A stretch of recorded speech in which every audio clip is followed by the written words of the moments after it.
ደርሳችኋል? ወንጌል ሲነበብ ምዕራፍ ስንት ላይ የተነበበው ዮሐንስ ወንጌል? የዕለት ወንጌል ዮሐንስ ነው። በደንብ ሰምታችሁ ከሆነ አትሊስት ምዕራፉን እንድታስታውሱኝ ነው። የዕለቱን ወንጌል ስለምንማር ዮሐንስ ወንጌል ምዕራፍ ቃልዮት ያሰማልኝ ምዕራፍ 5 ትክክል። ትንሽ ጠንከር ላድርገው። ቁጥሩን ታስታውሳላችሁ? ካላስታወሳችሁ ችግር የለም። ቁጥር ስንት? ግሩም 16 እስከ አቤት እስከ 3 ቁጥር ላይ ቀርበው 25 ያለው እስከ 28 ያነበብነው ምንማርበትን መንፈስ ቅዱስ ነግሮት ነው። ምንማረው እስከ 25 ድረስ ብቻ ነው። ከ24 እስከ 25 ሁለት ቁጥር። እግዚአብሔር ይስጥልን፣ ቃልዮት ያሰማልን። ወደም እግዚአብሔርን አመስግን። እንዲህ ነው ተባርከን ተምረን የዕለቱን ወንጌል ሰምተን የዕለቱን ምንባብ አድምጠን በረከት ተቀብለን ነው የምንሄደው። እግዚአብሔር ይክበር ይመስገን። የትምህርታችን ርዕስ ከዚሁ ክፍል ይሆናል። የሚሰሙት በሉ እስኪ ሁላችሁ እናንተ ጮክ ብላችሁ ዲያቆናቱ ደግሟቸዋል። ግማሹ ያቀላፍ ነው ነቃርባቸው አዶኖ ዋይ ትንሽ ይሞቃል። ስለዚህ ላንተዳቀሙ ብዬ ነው። ድምፃችሁ ከፍ ይበል። የሚሰሙት ሰማችሁ ጮክ የሚሰሙት በሕይወት ይኖራል። የሚሰሙት በሕይወት ይኖራሉ። የሚሰሙት በሕይወት ይኖራሉ። ይሄ የትምህርታችን ርዕስ ነው። የዕለቱ ወንጌል ክፍል ማለት ነው። ምዕራፍ 5 ከቁጥር 16 እስከ 28 ሰፊ ክፍል ነው የዕለቱ ወንጌል። እኛ ግን ከቁጥር 24 እስከ ቁጥር 25 እና 26 ያለውን ብቻ እናነብና በጋራ በዚህ ርዕሰ ትምህርት አምላካችን እግዚአብሔር የጠዋቱን የትምህርት ማዕድ ይሰጠናል። ስሙ የተመሰገነ ይሁን። ማን ያስተምረናል? እግዚአብሔር ነው የሚያስተምረው። ክብር ለእርሱ ይሁን። ማን ያስተምራል? ማን ይናገራል? ማን ይመክራል? ማን ይገስጻል? ማን ያጽናናል? እሱ እግዚአብሔር ሊገባን በሚችለው መጠን። እናንተ ግን አንድ ነገር መጀመሪያ እንድትሉ በፍቅር እጠይቃችኋለሁ።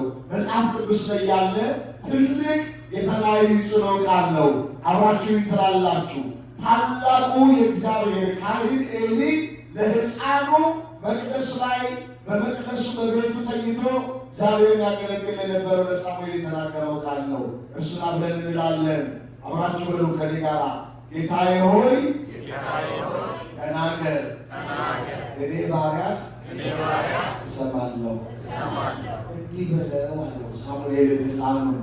እግዚአብሔር ሳሙኤልን ይጣራል። ሳሙኤል እግዚአብሔርን ድምፅ መስማት አልቻለም። የማን መሆኑን ነው መለየት ያቃተው። ድምፅ እየሰማ ነው።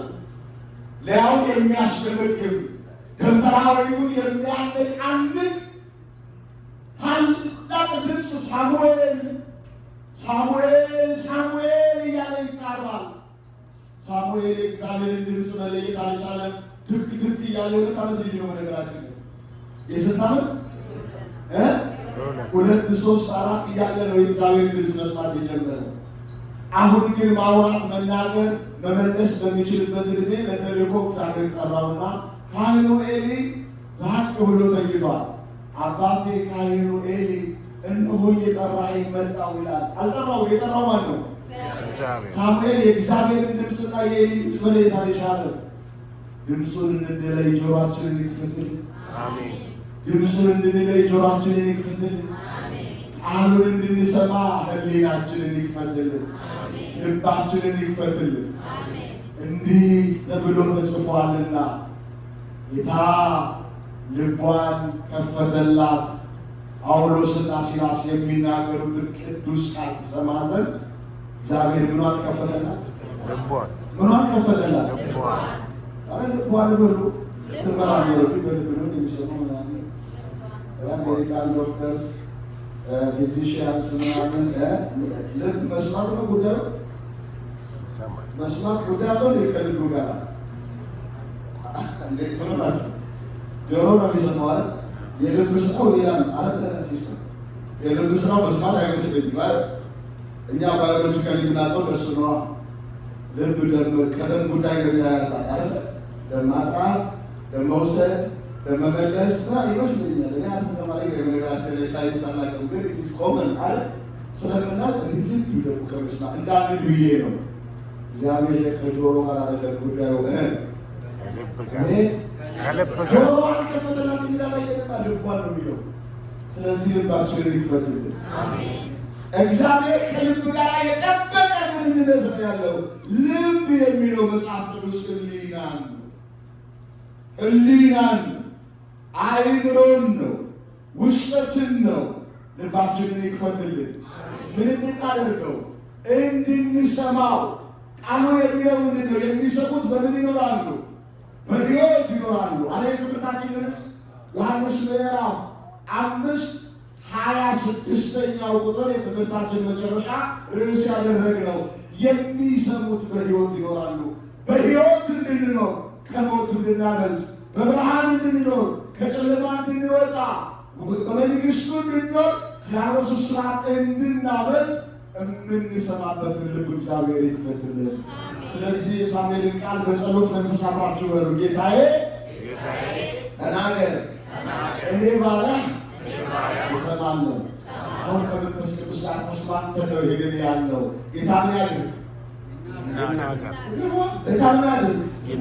ከቃሉ ጋር ሁሉ በጣም ተዋሃዱ፣ በቅርቡ ሁኑ።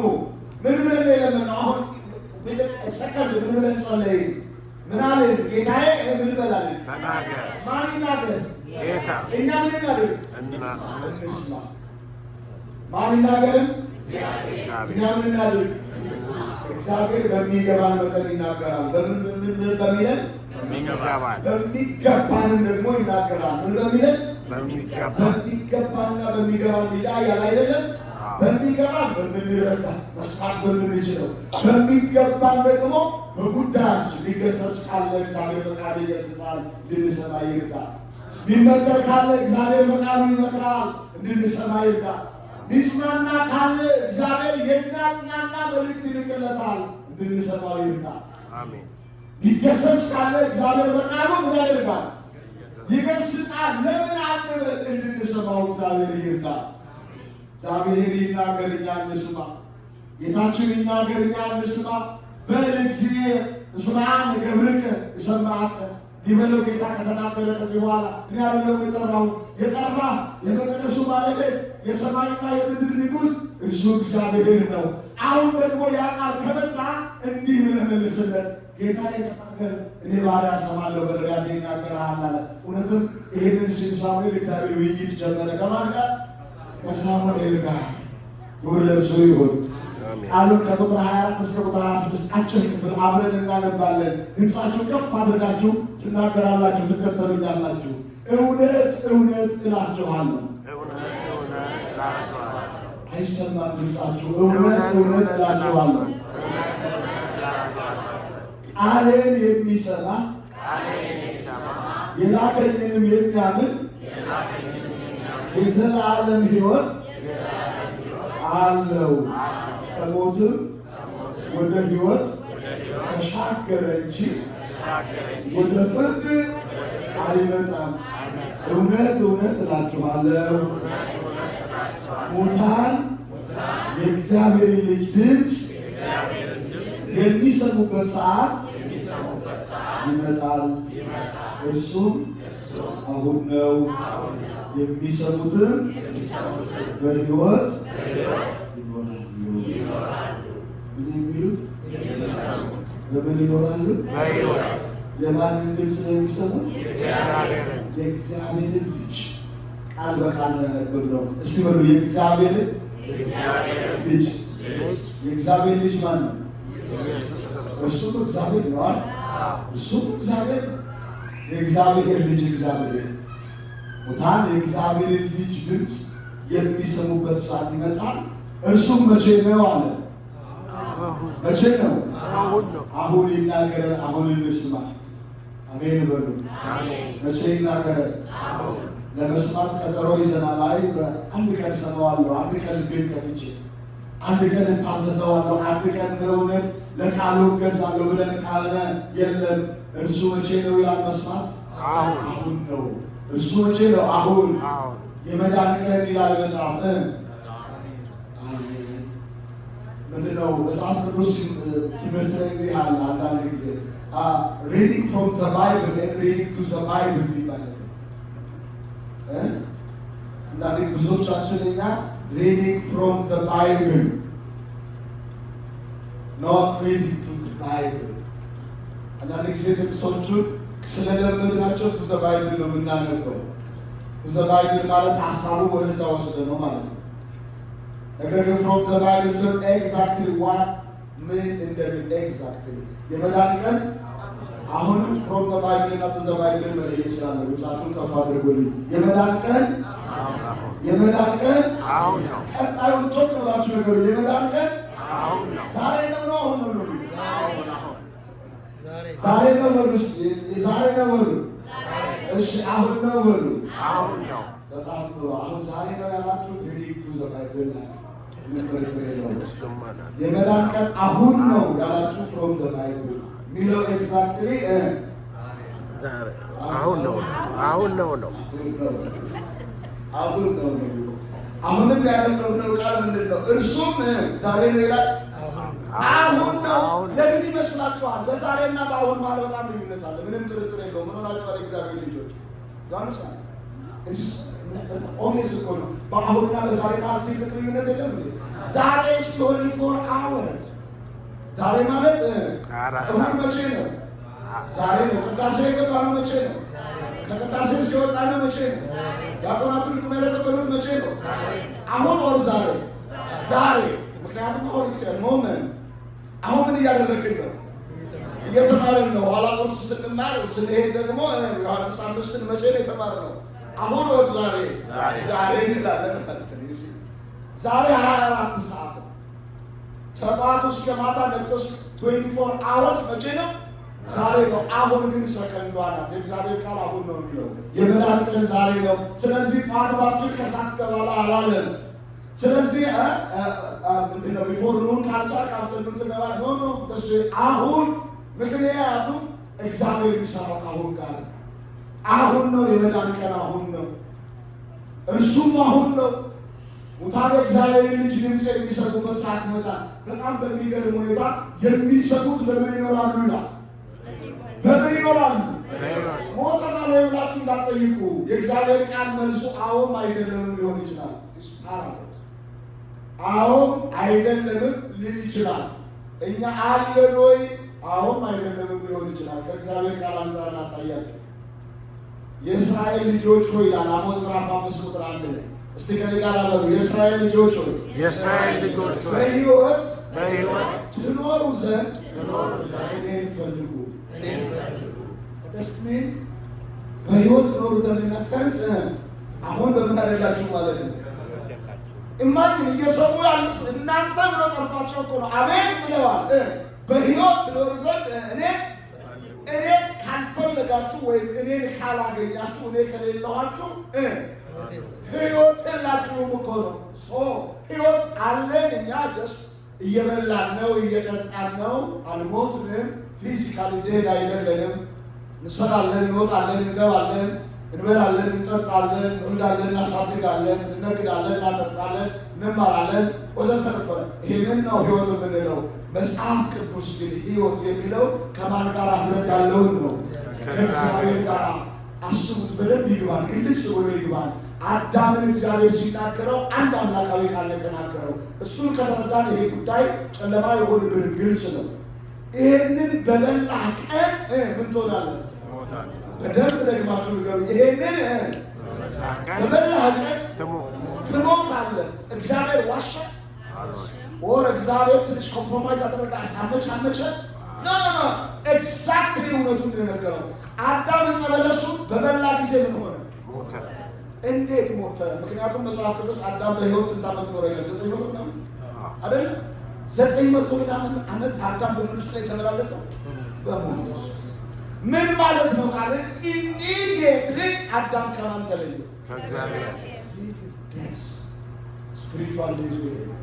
ስለዚህ ከእግዚአብሔር ጋር ካልሆንን፣ እግዚአብሔር በውስጣችን ከሌለ የእግዚአብሔር መንፈስ በውስጣችን ከሌለ፣ እግዚአብሔር ኃይል በውስጣችን ከሌለ፣ እግዚአብሔር መገቦት በውስጣችን ከሌለ፣ እግዚአብሔር ከእኛ ጋር ህብረቱን ካቆመ የምንመላለሰው ምንድን ነው? በሞት ነው፣ በጨለማ ነው። በጣም ቆይ ግልጽ የሚያደርግላችሁ አንድ ጥቅስ ልጨምርላችሁ። የማቴዎስ ወንጌል ምዕራፍ 8 ቁጥር 24 እስከ 26 ላንብብላችሁ። ከኔ ጋር አብራችሁ አንብቡ። በቃል ነው የምናነበው። ኤግዛክትሊ ወርዱ ነው የምናነበው። ሙታናቸውን መልሱ። ሙታናቸውን ይሰማል። ሙታናቸውን ጮክ መልሱ። ሙታናቸውን እንዲቀብሩ ሙታንን ተዋቸው፣ አንተ ተከተለኝ። በደንብ አስተውሉ። ሙታናቸውን ምን እንዲያደርጉ? ምኖች? ሙታኖች። የሚቀበሩ ምኖች? የሚቀብሩ ሬሳ ተሸክሞ ወደ መቃብር የሚሄድ ምን? እንደገና በሰው የተያዘለ ምን? ሰው እግዚአብሔር ከሌለ፣ ሰው ክርስቶስ ከሌለ፣ ሰው አምላኩ ከሌለ፣ የእግዚአብሔር ቃል ሕያውነት በውስጡ ከሌለ እግዚአብሔር ምንድን ነው እያለ ሙት ነው። መቼ ነው ሕይወት የሚያገኘው? ቃላችሁ ቃል ወደ ውስጡ ሲገባ ቃል የሚሰሙ በሕይወት ይገባል።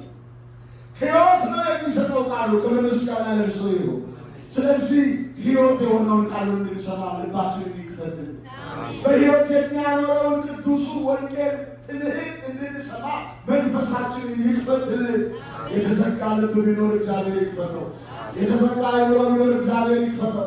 የተዘጋ መንፈስ ቢኖር እግዚአብሔር ይክፈተው። እርሱን መስማት የዘላለም ምንድን ነው? ሕይወት ነው። ክብር ለእርሱ ይሁን። ክብር ለገናናው ስሙ ይሁን፣ ለተወደደው ስሙ ይሁን። እርሱን መስማት የዘላለም ሕይወት ነው። የዘላለም ሕይወት ብቻ አይደለም፣ በምድር ኑሮ ወዳጆቼ ታላላቅ በረከት ነው። ማንን መስማት?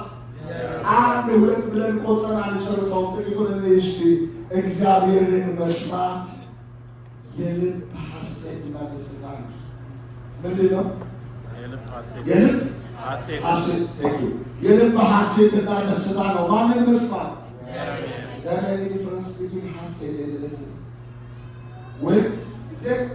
difference between happiness and excitement? ትንሽ የዲግሪ ልዩነት አለው በኤክሳይትመንት እና በሃፒነስ። Of course, which is true. Which is the greatest? Which is the best one? Happiness or excitement? Excitement. ሐሴት ማለት excitement ማለት ደስታ፣ ሃፒነስ። የእግዚአብሔርን ቃል መስማት ይላል መጽሐፍ። የእግዚአብሔር ቃል ለሕይወት፣ የእግዚአብሔር ቃል ለሐሴት፣ የእግዚአብሔር ቃል ለደስታ። አሁን ትውልዱ የጠፋው ምንድን ነው? ደስታ እኮ ነው። ሐሴት ልቡ አያርፍም። የሚሰራው ይጨነቃል፣ የማይሰራው ይጨነቃል። ያለው ይጨነቃል፣ የሌለው ይጨነቃል። የተማረው ይጨነቃል፣ ያልተማረው ይጨነቃል። መኖሪያ ያለው ይጨነቃል፣ መኖሪያ የሌለው ይጨነቃል። እግዚአብሔር ልባችንን ያሳርፍ። እግዚአብሔር ልብ ደስታ ይስጠን። እግዚአብሔር መንፈስ ሐሴትን ይስጠን። ቃሉን መስማት ይላል እግዚአብሔር ቃል። ትንቢተ ኤርምያስ ምዕራፍ 16 ቁጥር 15 ላይ ትንቢተ ኤርምያስ ምዕራፍ 16 ቁጥር 15 አብረን እናንብብ። የሰራዊት ጌታ በሉስቲ፣ የሰራዊት ጌታ። ቃሉን ቃል በቃል ነው የምናነበው፣ አትጠራጠሩ። ሄዳችሁ ገልጣችሁት ያነበባችሁ ኤግዛክትሊ ታገኙታላችሁ። እንዲህ ይላል የሰራዊት ጌታ ከሌላ ምን ነው? እግዚአብሔር ሆይ በስምህ ተጠርቻለሁና ቃልህ ሐሴትና የልብ ደስታ ሆነ። ምን ገንዘብ እኮ አይደለም፣ ሀብት እኮ አይደለም፣ ስጦታ አይደለም እኮ ቃልህ፣ ያንተ ቃል፣ ያንተ ትእዛዝ፣ ያንተ ትምህርት፣ ያንተ ምክር፣ ያንተ ሕግ፣ አንተ የነገርከኝ ስማኝ ብለህ ልጄ ብለህ የነገርከኝ ቃልህ ሐሴትና የልብ ደስታ ሆነ። ወዳጄ በቃሉ እንድንደሰት መንፈስ ቅዱስ ያግዘን። እግዚአብሔር ይርዳ። እግዚአብሔር ከመስማት በላይ የሚያስደስት ምን አለ ወዳጆቼ? እናውቃለን እኮ አዋቂ ሰዎች ሲናገሩ ምድሪቱ በጭብጨባ ትቀልጣለች አይደል እንዴ? ስፒች ሲሰጡ፣ ስፒች ሲያደርጉ ቃላቸውን ማሞገሳችን አይደል? አይደለም ፕሬዚደንቱ ሲናገሩ፣ ሜየሩ ሲናገሩ፣ ገቨርነሩ ሲናገሩ፣ ኦሳነ ሌጀንድ ሰው ወጥቶ ሲናገር እጃችን እስኪላጥ ድረስ እናጨበጭባለን። ምን እያለን ነው? ዋዶሜ ቃላቸውን እየተቀበልንና እያከበርን ነው አይደል? እየተናገረን ያለው ማነው? እሱ ታሙ ነገር ማነው? እሱ ዳውን የሚናገረን ቃል ምን አይነት ነው? ካላቱ ቅዱስ ቃሉ አብርቶ ሲያሳየን ሐሴት የሆነ ለልብ ደስታ የሆነ ነው። የእግዚአብሔር ቃል ሰምቶ የማያልፍ ማንም የለም። እርሱ ቃሉን እንድንሰማ ልባችንን ይክፈትልን። አሜን። ስለዚህ ደስታ ያለው ወደ ምን ዞር ነበር? ወደ ቅዱሱ ቃል፣ ወደ እግዚአብሔር ቃል። እስቲ እጃችሁን አውጡ አልልም። ሜክ ፎር ዮርሰልፍ እቤቱ በቀን አንድ ምዕራፍ፣ አንድ ፓራግራፍ ነው፣ አንድ ምዕራፍ፣ አንድ ፓራግራፍ፣ even አንድ ሴንቴንስ from the Bible አንብቦ ሰው አድርገው ቤተኛ ካለ ብለሽ የተባረከ ነው። ሌሊቱ ያማረ ነው። እንቅልፉ የተዋበ ነው። መንፈሱ ከእግዚአብሔር ጋር የተገናኘ ነው። ልቡ ያረፈ ነው። ጠዋት ሲወጣ ከቤቱ ለምክር የሚሆን ለመንገድ ብርሃን የሚሆን ቅዱሱን ቃል በሰከንድ ለአንዲት መስመር እንኳን ብትሆን አንብቦ እግዚአብሔር ሆይ ከእኔ ጋር አሁን ቃልህን በልቤ ሙላው ብሎ የሚወጣ እሱ ቀን ሙሉ በደስታ ሐሴት የሚውል ነው። እግዚአብሔር ቃል ነው። ክብር ምስጋና ለእርሱ ይሁን። አድርጎ የእግዚአብሔር ልጆች ይሄንን ቃልህ ሐሴት ሆነ፣ ቃልህ ልብ ደስታ ሆነ። የሚሰብር ነገር፣ ልብ የሚያደማ ነገር፣ የሚያስጨንቅ ነገር፣ እርስ በርስ የሚያደርግ ነገር በበዛበት ጊዜ ከዚህ ሁሉ ወጥቶ በእግዚአብሔር ቃል እየተጽናኑ መኖር በረከት ነው። ቃሉ ያጽናናል። የእግዚአብሔር ልጆች ቃሉ ያጽናናል። ቃሉን በልባችን ያሳድር። ይልቃው ስንጨምራል ይልቃል ጨምር እግዚአብሔር ቅዱስ ቃል መስማት የሚፈስ ሰላም ምን የሚል ሰላም የሚፈስ ሰላም የሚፈስ ሰላም ቃል በቃል ነው ነገራችሁ። ምን የሚል ሰላም የሚፈስ ሰላም ሰላም አለ። የሚንከባከብ ሰላም ሲጀምር በጣም የምትል ሰላም ጠፍታለች እኮ በመላው ዓለም፣ በቤት በውጭ፣ በህሊና በስጋ በመንፈስ በስጋ ሰላም የጠፋበት ነው አይደል? የእግዚአብሔር ቃል ግን የሚፈስ ሰላም የሚፈስ ሊያውም ደግሞ የሚፈሰው እንደ ቧንቧ ጠብታ እንዳይመስላችሁ። ቧንቧ ጠብታ ስል እዚህ ሀገር አታስቡ። ቶሎ አይኖራችሁ ወደ ኢትዮጵያ ላ ይገርመኛል። ውሃ ጾታዋን አንቺ ነው አይደል? ከሀገር ቤት ወደ ቅርብ የመጣችሁ ሰዎች አትረሱ። መብራት መጥቷል ይባላል መብራት መጣ እንዴ ይባላል። ውሃ ለምናንቺ እንዳለው ታላቅ ጾታ የተገለጠ ውሃ መጥታለች ነው የሚባለው አይደል? ልክ ነኝ? ውሃ መጥታለችና ቀውጢ ነው የሚሆነው መሬት ውሃ ስትመጣ። ልክ ከአንዳች ነገር ከሰማይ ይሆናል እኔ ሁሉ የሚባልበት ጊዜ ይሆናል እኮ። ምን ይደረግ እንዳለው ማንጫ ቀርብና 4 ዓመትን 2 ዓመትን እሷ በወራት ቀይራ በ2 ወር በ2 ሳምንት ስትመጣ እልል ባይባል የሚገርም ማለት ደግሞ ስጣ ገና ማንባለው ስትጀምር ውሃ መጣለች ይዘምር ታውቁ ናት ምላቸው የሚጠብር ይፈውሳል። አሁን የጠብጠ የሚል አይደለም የሚፈስ እንደምንድን ነው? እንደ ወንዝ አልወጣላ ብላችሁ ኢሳይያስ ምዕራፍ 48 ቁጥር 18 እደግማለሁ እንድትይዙ ነው። ኢሳይያስ ምዕራፍ 48 ቁጥር 18 እንዲህ ይላል፣ ትእዛዜን ብትሰማ ከኔ ጋር በሉ፣ ትእዛዜን ብትሰማ ቃሌንም ብታደምጥ ሰላምህ እንደ ወንዝ ጽድቅህም እንደ ባህር ሞገድ ይሆናል። ሰላምህ እንደ ወንዝ ወንዝ። ለዚህ ደግሞ ከአገር ቤት ወደዚህ ልመለስ። የአገር ቤቶቹ ወንዞች አልቀዋል፣ ደርቀዋል፣ በጣም ደርቀዋል። አልተጠራጠሩ። ወንዝ እዚህ ነው የሞላው። አይዶን አባት ቺካጎ ሚኒሶታ ግን ሜኒ ሌክስ 10,000 ሌክስ የምትባለው አለ ወንዝ ባህር ሀይቅ በደንብ ሞልቷል። ወንዝ ትልቁ በበራችን ነው ያለው ሚሲሲፒ አይደል? የማያቋርጥ ፈሳሽ መፍሰስ ማለት ነው። የማያቋርጥ ፈሳሽ፣ የማያቋርጥ ሰላም፣ የሚፈስ ሰላም ይኖራል ማለት ሰላም አይወሰድም ማለት ነው። አጭሩ ትርጉሙ ገብቷችኋል? ቃል በቃል ነው የሚለው ምንድን መጽሐፉ ምንድን ነው የሚለው? ሰላምህ እንደ ወንዝ ነው የሚለው። እንደ ወንዝ አይሰስትም። ይሰስታል። ምን ማለት መስላችሁ? ሰላም እየፈሰሰለት ሰላም እያፈሰሰ የሚሄድ ክርስቲያን ብቻ ነው። የእግዚአብሔር ሰው ብቻ ነው። በገባበት ሰላም፣ ቤቱ ሰላም ነው፣ ኑሮው ሰላም ነው፣ ትዳሩ ሰላም ነው፣ ሕይወቱ ሰላም ነው፣ ማህበራዊ ግንኙነቱ ሰላም ነው፣ ከጎረቤቱ ጋር ሰላም ነው፣ በመስሪያ ቤቱ ሰላም ነው፣ ከጓደኞቹ ጋር ሰላም ነው። እርሱ የሚጠቀሰው የሰላም ሰው ተብሎ ነው። እሷ የምትጠቀሰው የሰላም ሰው ተብላ ነው። ለምን? የሚፈስ ሰላም በውስጡ አለ። ከምን የተነሳ ትልቅ የእግዚአብሔር ቃል ስለሚሰማ በቃ ሌላ ምን ማለት ነው? ቃሉ ነው የሚለው። ቃል የምትሰማ ሰላም እንደወንዝ ይፈሳል። ቃሉ ታማኝ ነው። እግዚአብሔር እውነት ነው። ክብር ምስጋና ለእሱ ይሁን።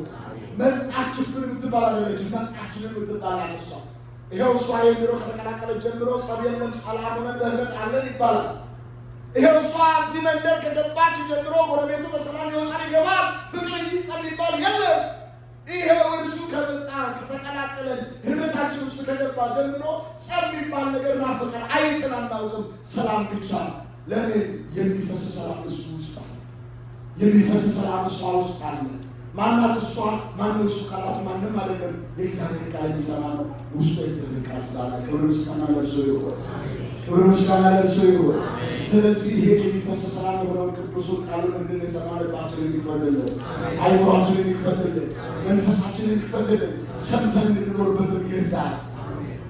ይንቆይ ሳት ልጨምር አንድ ልጨምር። እሺ የሚያሳርፍ እርጋታ ነው። ምን የሚያሳርፍ እርጋታ ድረስ ምንድን ብያለን? ደስታና ሐሴት ነው ብያለሁ። ኤርምያስ 16:15 የሚፈስ ሰላም ነው ብያለሁ። ኢሳይያስ 48:18 አሁን ደግሞ የሚያሳርፍ እርጋታ ነው። እርጋታ ታውቃላችሁ? እሺ የተረጋጋ ሰው ታውቃላችሁ? እሺ ቀላል እኮ ነው። ገሌ በጣም የምንገልጥበት ቋንቋችን ይህ እኮ በጣም እርግጥ ያለ የተረጋጋ ስብዕና ያለው ሰው ነው እንላለን። እሷ እርግጥ ያለች ናት፣ የተረጋጋች ናት። እሱ የተረጋጋ ሰው ነው። ለብዙ ነገር ሊታጥ እንዳለ ሰው ማለት እብድ ያለው ሰው ክልብ የሚለው ያዝ አድርገን እኮ ምንድን ነው ያዝ አድርገን እስኪ ተረጋጋ ነው ልብ ከው አትበቃ ምንድን ነው ይሄ ዘመን ደግሞ በክው ልናልቅ ነው። ክው ማሳው ክው ወጣቱ ክው ሽማግሌው ክው ምን ክው ይላለ ከክው እግዚአብሔር ይጠብቀን። ያሳሩፈ ወላጅ በጫበት አድርገን ውስጥ ያዝ እኮ ነው ማለት እንደው ሲተረጋ ረፈለስ ምን ያሳርፈው ወዳጅ ውስጡ ባዶ ሆኖ እኮ ነው የሚቋቋው የሚንከወከወው የሚንቀሸቀሸው። የሚያሳርፈው የአምላኩ ድምፅ በውስጡ የለም፣ የአምላኩ ቃል በውስጡ የለም። እንዲህ ይላል የእግዚአብሔር ቃል መጽሐፈ ምሳሌ ምዕራፍ 1:32 እደግማለሁ። ኤግዛክትሊ ወርድ ባይ ወርድ መጽሐፈ ምሳሌ ምዕራፍ 1:32 አብራችሁ ይበሉ። የሚሰማኝ በእርጋታ ይቀመጣል፣ ከመከራ ስጋትም ያልፋል። ደብል አድቫንቴጅ ነው። የሚገርመው በእርጋታ መቀመጥ ብቻ አይደለም፣ ዝም ብሎ ዝፍዝፍ አይልም። ህሊናው ደግሞ ያረፈ ነው። ከምን? ከመከራ ስጋት ይሰጋልን። በዚህ ሰዓት ማይሰጋውን ጠይቀኝ አትለኝም? ማይጨንቀውን ጠይቅ አይሻልም? የሚሰማው ነገር ሁሉ የሚያስጨንቅ ነው፣ የሚያውክ ነው፣ እረፍት የሚነሳ ነው፣ ሰላም የሚነሳ ነው፣ እንቅልፍ የሚነሳ ነው። ደግሞ መጫለል ቃል ይላል እኮ ዘመኑ ሲያልቅ የመጨረሻው ጊዜ ክፉ ዘመን ሲመጣ ምን ይላል እግዚአብሔር ቃል? በዛን ጊዜ ይላል ወዳጆች ከምትሰማው የተነሳ እብድ ትሆናለህ ይላል። ከምኑ የተነሳ? ከምትሰማው የተነሳ። የእግዚአብሔር ቅዱስ ቃል ዘዳግም ላይ ነው የሚለው ከምትሰማው። አማች ገርስ ምን ከምትለው? ከምትሰማው። ወዳጄ የሚያሳብድ አይደለም፣ የሚያሳርፈው ያሰማል። የእግዚአብሔሩ ያሳርፋል፣ የዓለሙ ያሳብዳል። ዓለም ስታወራ ታብዳለህ። ዓለም ስታወራ ልብ ይናቃል፣ ይታወቃል። ምን ሊመጣ ይሆን? ባለፈው ናቶና ትንሽ ተውና አይደል? እነዚህ ሁለቱ ሀገራት እጅ ያለንባት ዋና በዛ በኩል በምስራቅ ያለችው ሩሲያ እንታኮሳለን ብለው ከፍ ዝቅ ሲያደርጉ የእኛም ደም ከፍ ሲል ከረማለ እናቶች ወይኔ ልጆች የታባት የከታቸው ምን ጉድጓድ አስገባች አላላችሁ ነበር? አላልንም? አላልንም ያላችሁ እኔም አሉኝ አንድ 3 ጨቅላዎች። እውነቴን ነው የምላችሁ። እንደው ቢፈነዳስ እንደው ቢተኮስስ እና ይሄን የሚያጽናና ነገር ምን ይመጣል አትለኝም? አንድ ነገር ልንገር፣ ቢተኮሳል እንጂ ቄስ ጨካኝ ናቸው እንዳትሉ። ጨካኝ አይደለም፣ የተደገፍኩትን ስለማውቅ ያመንኩትን ስለማውቅ ከእሳት እንዴት ማውጣት እንደሚችል የሚያውቅ አምላክ ነው ያለ። እሱ እግዚአብሔር ይባላል። ክብር ምስጋና ለእሱ ይሁን። ማን ይባላል? እሳት ቢነድ እሳት ነው ይንደዳ ብቻ አንተ እጁ ላይ ይሁን ማለት ይችላል። አቤት እንዴት ማዳን እንደሚችል አላሳየንም? በኖህ ዘመን እሳት አልነደደም? በቃ በጊዜው ኒውክሌር በለው 150 ቀን የፈላ ውሃ ምን ሆነሃል? 150 ቀን ማለት 5 ወር ማለት ነው አይደል? ካልተሳሳቱ የሂሳብ ሰዎች አስሉልኝ። 5 ወር አካባቢ ማለት ነው። 150 ቀን በ30 ስንመጣ 5 ወር 5 ወር ሙሉ የነደደ እሳት፣ የሚበላ እሳት። የሰማችሁ ነው? ምን የሚል እሳት? የሚያሰጥም እምሽቅ የሚያደርግ እሳት። ምድሪቱን በላት እንኳን በላተት እንዴ! ከላይ እሳት ሲዘን መሬት የተቀበለችውን እሳት ወደ ላይ ትተፋለች። ውሃው ይንሳፈፋል። የሚንሳፈፈው ነበልባል ገሞራ ነው። እግዚአብሔር 8 ነፍሳት በእሳቱ መሃል ሽርሽር ያጫውታል። የጌታ ክብር ምስጋና ለእርሱ ይሁን። ለ150 ቀን በመርከብ ውስጥ ጠብ የሚል እሳት ወደ እነሱ አልገባም። አልወጡም፣ ከእሳቱ አልወጡም ወይ? የገና ዳቦ ይመስል እናቶቻችን አሳምራችሁ እንደሚደፉ ማለት ነው። ከእሳት ከላይ ገመድና ከስር ዋናው ምጣድ፣ ከላይ እሳት ከስር እሳት፣ ህብስቱ ተጠቅልሎ ውብ ሆኖ ይወጣል አለ። በሱ አይደል? እሱ እግዚአብሔር እሱ በእጁ ያብስለን። እግዚአብሔር እርሱ መቃልን ይችልበታል። ደግሞ በቃሉ ኢሳይያስ 49:10 ላይ ቃል በቃል በእጄ ጥላ ጋርጄሃለሁ፣ በሰገባዬ ውስጥ ሸሽጌሃለሁ። ሰገባ ታውቃላችሁ? ሰገባውን እነዚህ አያውቁም፣ ህፃናቱ አያውቁም። ሰገባ አያውቁም፣ ይቅርባቸው። ምን ይበቃል? ሰገባ ምንድን ነው? የሰይፍ መያዣ አይደል? የሰይፍ ማገር ነው። ሰገባ ለሁለት ጥቅም ነው የሚሰራው። ለሰይፉም ጥቅም ለውጭው ሰው ጥቅም። ሰይፉ ሰው እንዳይቆርጥ አይደለ? ሰይፉ ስለቱም እንዳይበላሽ ነው ሰገባ የሚሰራው። እና በሰገባዬ ውስጥ ከትቼሃለሁ። ለምንድን ነው ይሄን ያለው? ከላይ ከፍላችሁ ቃሌን በአፍህ አድርጌያለሁና። ዋት ሪዝን እስካላችሁ ቃሌ በውስጥህ አለና አልጥልህም እኮ ነው። እግዚአብሔር ቃሉ ያለበትን በፍጹም አይጥለው።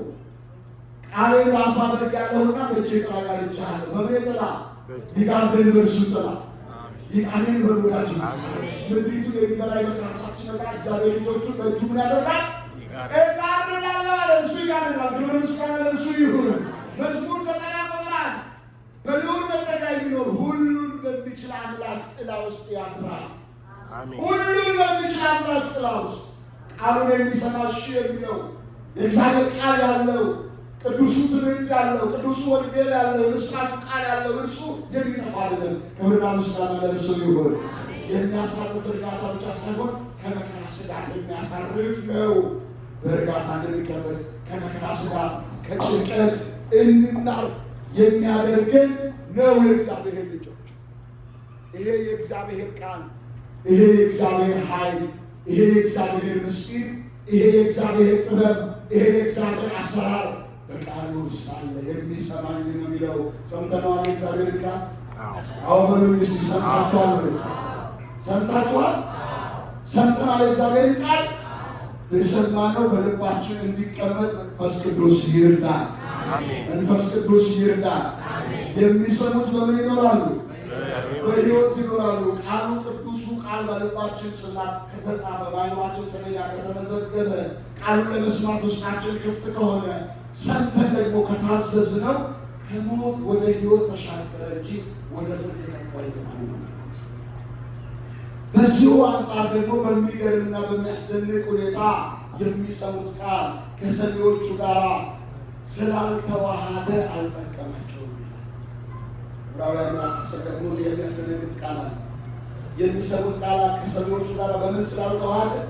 በእምነት የምንሰማውን ቅዱሱን አምላክ ቃል እንድናምን ልባችንን እግዚአብሔር ይለውጣል። አሜን። እግዚአብሔር ከልብ ጋር ትልቅ ጉዳይ ነው ያለው። ወይ ልብ ይቀይራል፣ ልብ ይሰራል፣ ልብ ይለውጣል። ስምና ልብ ላይ እግዚአብሔር ትልቅ ስራ ሲሰራ ነው ቅዱስ ያሳያቸዋል። አንድ ብቻ ልትከሰላችሁ ላይ ስለ ልብ ጉዳይ ምክንያቱም ሰሎሞን የሕይወትን መውጫ ከዚያ ነውና አጥብቀህ ልብህን ጠብቅ ይላል። እግዚአብሔር ሳኦል በመጀመሪያ ለእስራኤል ለመጀመሪያ ጊዜ ተቀብቶ የነገሰ ንጉሥ ማን ነው? ሳኦል ይባላል። ማን ነው የቀባው? ነቢዩ ሳሙኤል ነው። እና በሚገርም ሁኔታ ሳኦል የወጣው ከቤት አህያ ፍለጋ በርበዘዋል። ንግስና ይዤ እመጣለሁ ብሎ በፍጹም የአጋጣሚ ጉዳይ ነው። ባይቻንስ በዲፎልት አትበሉ፣ እግዚአብሔር ዓላማ ነው። ነገር ግን በሚገርም ሁኔታ ሳኦል ይዞት የመጣው ልብ ለእግዚአብሔር አሰራር የሚመች ስላልሆነ እግዚአብሔር ንግስናውን ከመስጠቱ በፊት ምን አደረገው ይላል? ልቡን ለወጠለት ይላል። ሳሙኤል ቀዳማዊ 19 ማነው 10 ቁጥር 9 አካባቢ ላይ እግዚአብሔር ከሳሙኤል ፊት ሊሄድ ፊቱን በመለሰ ጊዜ ለሳኦል ሌላ ልብ ቀየረለት። ምን አደረገለት? እግዚአብሔር ልብ ለመቀየር ከዶት ጋር አይፈልግም። ኦፕራሲዮን መስራት ሰርጀሪ መስራት አያስፈልገውም። እንዳለ ይቀይረዋል። ይቀይርልን ልባችሁ። ምክንያቱም ሕዝቅኤል 36 ላይ ምን ይላል? ድንጋያማውን ልብ ከእናንተ አውጥቼ የሥጋ ልብ እሰጣችኋለሁ ይላል። ለስላሳ ልብ ማለት ነው፣ የሚታዘዝ ልብ ማለት ነው። አሁን ችግራችን እኮ ልቡ አለ። ልቡ ጠፍቶ መሰላችሁ ከቦታ አለ፣ ግን ድንጋያማ አይታዘዝም፣ አመፀኛ ነው። እያነጠረ ይመለሳል። አለት ታውቃላችሁ? አለት ታውቃላችሁ? አለት ብትደፉበት ይጠቃል? በፍጹም። ስለዚህ የእግዚአብሔር ቃል እየፈሰሰበት ምንም የማይሰርግ ከሆነ ያ ድንጋያማ ልብ ነው። ማን ይለውጥልን? ማን ይለውጥልን? ከሰብኮ ለንስሐ ስሜት ማይነሳሳበት ንስሐ ለመግባት ውስጡ ኢኒሼት ማይሆን ከሆነ ልቡ ጋር ችግር አለ ማለት ነው። ልብ ይቀይርልን እግዚአብሔር። እንደው የንስሐ ትምህርት እየተማረ ልቡ ለንስሐ ድውድው ማይል ከሆነ የምህረት ትምህርት እየተማረ በጭካኔ ከበረታ አንዳንድ ጊዜ ሽምግልና ይላቸው አታውቁ? ሁሉም ቀናብሮ ያኛል። የለም እንደዚያ ሽምግልና is bad culture imitation አለ እንደላቸው ምን ልትፈልግ የመሰላችሁ? እሺ እምቢ ያላችሁ ሰዎች ሁሉ ተሳክቶላችኋል። ሌላችሁበት ቦታ ሁሉ እሺ ብለው አሜን ብለው ታርቀዋል። ቀጠሮ ይወስዳሉ። አንዳንዴ ደግሞ በቃ በፍጹም ይሏቸዋል። ክርስቲያኖች እኮ ናቸው። ሊታርስ በርስ ማለት ነው። እርስ በርስ ተጣልተው ተበዳድለው ሽምግልና ገብታችሁ ታረቁ ባካችሁ፣ እግዚአብሔር መሐሪ ነው ምህረት አድርጎ ስትላቸው በፍጹም እኔ ከእሱ ጋር ከምታረቅ ሞቴን እመርጣለሁ እያሉ መሬት ይመጣል። ልክ ነኝ? አንዳንድ ደግሞ ፉከራ ያስደነግጣል። ትንሽ ፈገግም እንግዲህ ሰይጣኔን አታምጣው ይላል። ምንን አታምጣው? የግል ሰይጣን ያለው ይመስላል። ደግሞ ይቃላት ነው ሰይጣኔን አታምጣው አስሮ ያስቀመጠው ሰይጣን ይመስል ያለ ሰይጣን እንኳን ጠርተው ዘንዶ ልቡት ሙልት ነው የሚለው። ወዳጄ ሰይጣን የኔ አሁን ሰይጣን የኔ ይባላል። ዳፈርሶ ሰይጣን ጥሩ ሆኖ የኔ መላእክን እንኳን ይወጡ ሰይጣኔን የማጥፋትና ይማረን ብላችሁ አታውቁ? ባይ ዲፎልት ብላችሁ አታውቁ? ይማረን እግዚአብሔር ይበለን። እዚህ በኋላ ልጠልቀቅ ሰይጣኔ የሚባል ነው። ክርስቲያን ሰይጣኔ ነው ማለት ነው ያለው አይ ተከላው ከሽት ሲያለው ተከይል አልበሳው ከይሰል የተባለው እንጂ ነው አታጣለ የሚል አለ ያባታቸው አይደለም ነው አይደለም። እና ሰይጣኔን አታምጣው አልታረቅም ያለው ሁሉ ምን ይደረጋል እንግዲህ? እግዚአብሔር ልብስታችሁ በሉን ጸልይ ይባላል። ይጸልዩ ተቀጣጣሉ ይበለም እየሰማችሁ ነው። ዝም ብላችሁ ግራ አይታሩ ግን የዚያን ቀን ጸሎት ቢቀርም ምንም አይደለም። ዝም ብላችሁ ክንፉን እንደ መልአክ ይዘረጋል። ምን ሊል አባታችን ሆይ ካህኑ ሰይጣን ይቀጥላል። እሱ ሰይጣኔን አታምጣው አልታረቅም ያለው እኮ ሰውዬ ያለችው ሴትዮ እኮ ናት። ይጸልያል። ቃሉ በውስጡ እንደሌለ ነገራችሁ ብዬ ድንጋያማ ልብ ማለት ምን አይነት እንደሆነ ላሳያችሁ ብዬ ነው። ይጸልያል። እሱ ጀምር ጸሎት አባታችን ሆይ ቀጥሉ። አባታችን ሆይ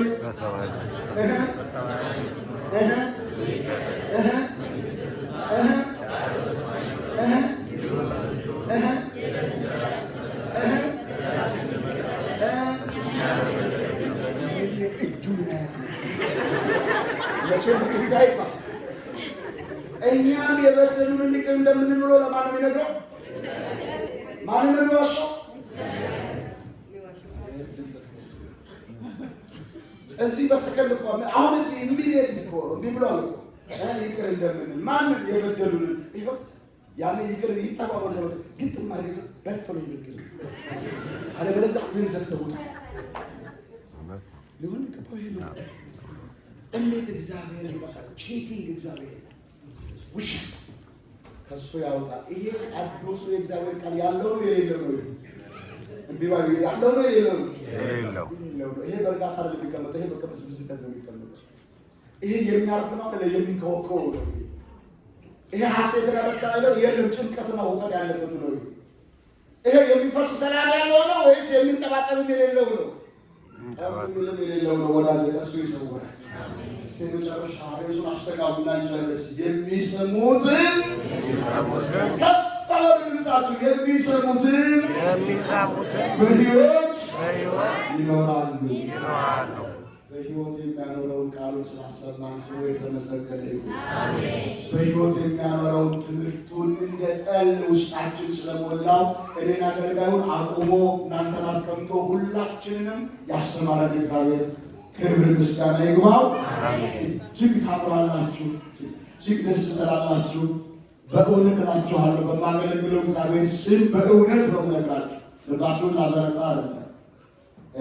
ትናንትናና ትናንት ወዲያ ታላላቆቹ ወንድሞቼ ደስታ በጋራ እየገለጠ ፍቅር ደስ ይላል ሲገለጥ አይደል? ከ25 ዓመት በኋላ በናፍቆት ያዩዋቸውን አባቴን እንዲበስተው ገብቷችኋል። በስተው ልጆቻቸውን እሳቸው በዝርዝር አልነበሩም። ይሄ 3ኛ ዙር ነው አይደል አባቴ? ይሄ 3ኛ ዙር ነው።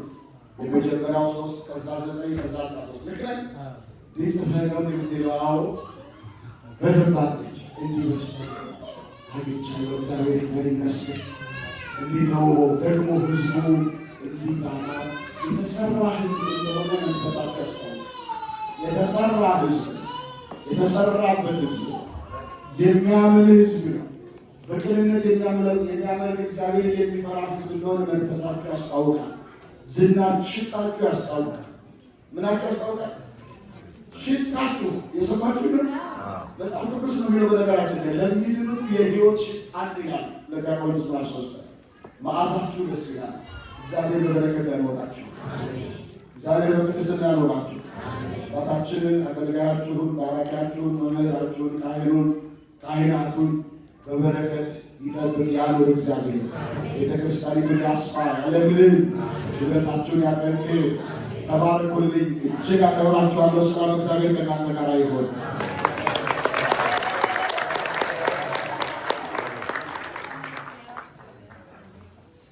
ቃልት ያሰማልን መምህራችን፣ ቃልት ያሰማልን።